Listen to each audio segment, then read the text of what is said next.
Hi guys, it's Tara back and it is June 2nd, 2025. Today I'm going to be touching on the mirror within. You know what? I think I'm going to put a like a syllabus up, that way you guys can kind of see what I'm working through, because this is going to be 28 weeks. I'm doing 2 lessons a week.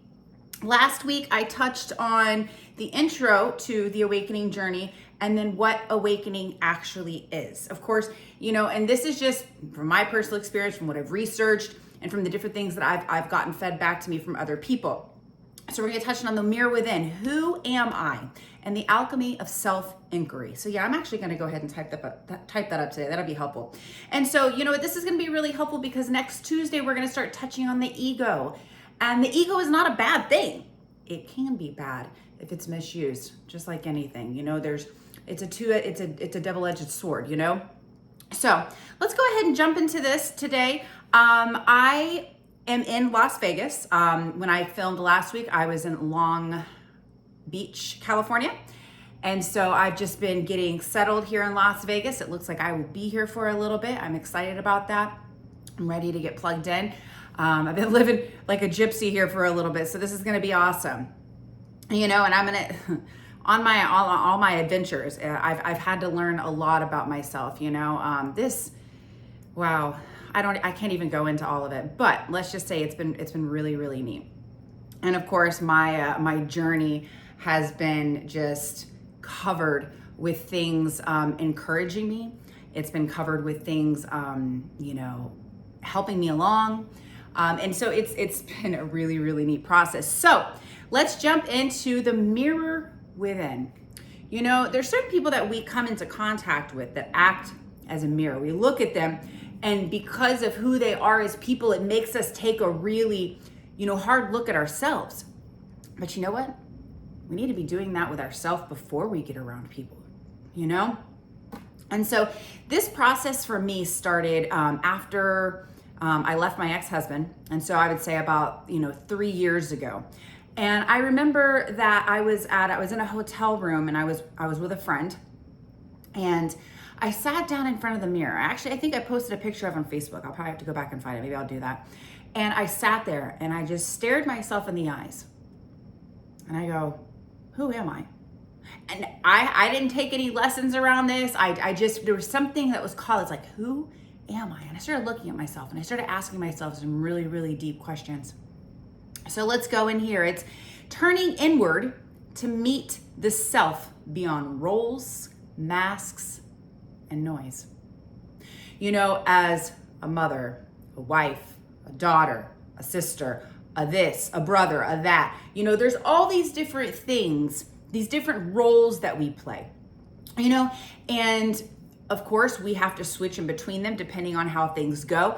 But when we strip all of those away, who are we at our core? What are our morals? What is our integrity, our character? Like, who are we at our core when we remove all of those things? You know, and then also not just the different roles, but what about the traumas? The different impacts that we've had on us from different angles that cause us to question ourselves, our self-worth. You know, so many people, and you guys know exactly what I'm talking about. So many people are so good at painting this facade. You know, oh, I'm a great person, and oh, I'm chivalrous, or oh, this, that, and the other. And then when they get comfortable, all those things start fading away, and you're going, wait, I thought you just told me you were all of this. What happened? Like, oh, and then what they'll do is they'll feed you just enough to keep you going. But yeah, so there's the facades. So you know what? Like, I want to strip away the facade, and I want to present myself to myself and to the world, tal cual. It's a Spanish term, just as I am. So let's look at the core focus here. So as you know, I'm going to be putting the notes and the description underneath each one. And then I'm also, I posted some diagrams, some pictures over in my posts that are going to be relating to these when it comes to the alchemical stages in our lives, the hero's journey. And so those should be helpful to be able to look at. Excuse me. And so do me a favor before we go any further. I'm going to ask you to please like this video. Please share it with somebody that you feel like this might be relatable to, or you just want to pass it right along. And please subscribe. Please help support my channel. This is something I've had in my heart for a very, very long time, and I'd really appreciate if you guys could help me do that. So, like I said, this is going to be going on for 28 weeks. It's going to be stemming into the beginning of December, and I'm probably going to be adding on potential other elements as well coming up. So this is the intro to the self-inquiry, and it's as a sacred alchemical act. Okay, so we talk about alchemy. And it's a transformation, a transmutation. So it's taking things that putting them under pressure and having them refined and turning it into something hopefully better. Sometimes hardships harden people. But hopefully that alchemical act is refining it into something better. Explore the question, who am I? And I want to touch on that in just a second, but recognize how identity has been shaped by conditioning, family, culture, and trauma. So, when we ask ourselves the hard questions, sometimes we have to say, where is this coming from? Why am I so angry? And I took a little note yesterday because I go, how do I communicate? Because when it's like I ask myself the questions, it's like, yes, you're asking yourself the questions, but who's asking? Is it mom, Tara? Is it sister, Tara? Is it daughter, Tara? Is it wife, Tara? Is it whatever Tara it is? Who is asking that question? But at the core of it, it's the person that is stripped of all those titles that's really asking the question, who am I? Who am I? At my very, very core. What are my likes? What are my dislikes? What are my hobbies? What are my dreams? What are my aspirations? What are when we start asking those questions, you start getting the answers, because you, the one at the core that's asking it, starts answering it for you. But it's going to cause disruption, because you're going to come in with that conditioning, and you're going to come in with the particular traumas, culture. So like when I moved down to South America, I had to question a lot of the things that I believed because culturally how I was taught to believe. And then when I moved to another country, it's like, oh, so I had to be like, okay, well, why do they do it their way? Why do we do it our way? Like, should I change my way? Is it better their way? And I had to go through all those different things. And that's just culturally. Think about how we do that, with our ethnicities, with our, the demographic of where we live, because, how you respond to something in the South might not be how you respond when you're in New York, And so just keeping those things in mind and understanding how all of that impacts what we believe about ourselves at our very core. So the key elements there are going to be the inner mirror, self-inquiry techniques, and then the alchemy tie-in, which is what I was telling you, the alchemical stages that we go through. Like I said, it's on a diagram, and you can also look them up yourself. Google is a fantastic tool, or AI. So the inner mirror. Every transformation starts by seeing what is. So many times we ask questions and we don't want to see the truth about ourselves. We don't want to believe that we have sometimes, been a terrible parent, or dishonest with our children, or, that we lied to get over on somebody. Like, really, if you're honest with yourself, you're like, why did I do that? Why did I have to lie in that moment? And start asking you and being honest with yourself. You're like, well, he was an asshole. And so I figured he deserved it. I mean, that's an honest answer. I mean, seriously, you don't have to tell anybody else that, but yeah, at your core, you probably thought the guy was an asshole. Therefore, so whatever. But whatever it is it the correct thing to do? Regardless of whether he's an asshole or not, what is good versus what is not good? Okay? I can't answer that for everyone. I can answer it for myself. And there's been a lot of times where I've had people do some very, very shitty things to me, and I wanted to retaliate. And I wanted to, I had to stop myself, and I had to go. Ultimately, call it karma, call it whatever you want. Good will come to those that give out good. I'm going to tell you, evil comes back to bite you in your ass. Trust me on that one. So I really like this quote. It says, until you make the unconscious, conscious, it will direct your life and you will call it fate. Okay? Know that your unconscious, your subconscious, is fed by everything that we absorb all of the time. Music, entertainment, education, like everything that we are consuming is feeding into that. Our reality is shaped by what is being pumped into our subconscious. So consciously, like what's going on right here, is it lined up with what's being fed into our subconscious? Like what's being fed into that? Because we talk about, oh, why is this asshole in my life? Well, number one, you probably allowed that asshole into your life. Or number two, that asshole is there to reflect something back to you. That mirror we were just talking about. Sometimes we have nasty people come into our lives to show us some of the darker spots in our life and how we're actually acting. It's having it reflected back to us. That mirror is, ooh, ouch. Yeah, I really like that. That was from Jung. Now, there's some self-inquiry techniques. I already told you the one that I have done, and I still do it. Even yesterday, I was listening to a message, and I went and I started looking at myself in the eyes as the message is being given, and I'm going, yeah, absolutely. Because the person that I need to care most for is myself. And that's not selfish.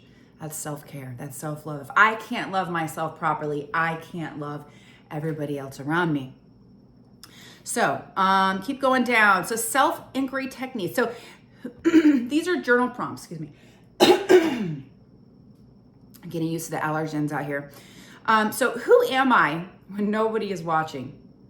Really? Like, who am I? Like, if I had this put to me in a youth group once, years ago, if your life was put on a movie theater screen and there's all these people in the movie theater, so in your most private moments, bathrooms, when nobody else is around, when nobody's looking and there's a $100 bill sitting there, what did you do? Would you broadcast your entire life for everyone to see? And if you wouldn't, why not? What are those areas? Now, obviously, I'm not going to go masturbating in front of everybody, but obviously there's some things that we keep behind closed doors. But at the same time, what are those things that I wouldn't want people to see, and why not? What am I hiding from others? What am I hiding from myself? What parts do I disown or hide? Like I was just saying, no, I don't want to see that. I don't want to see the fact that I'm hurting my kids, because that would mean that I'm a shitty person. Sometimes we have to look at ourselves and acknowledge the fact that we're shitty people in order to not be shitty people and to change those things in our lives. Another thing is, and what did I believe about myself as a child that I no longer believe now or still carry? Something that's been a theme for me is I've constantly been told my entire life, you're too much, you're too this, you're too that, and you know what? That's not true. It never has been true. Who I am as a person, I was designed this way, 100%. I came into this world to make huge changes. And of course, as a child, just like Jesus had to go through a time of growing, maturing, and learning about the world around him, he was not always understood, okay?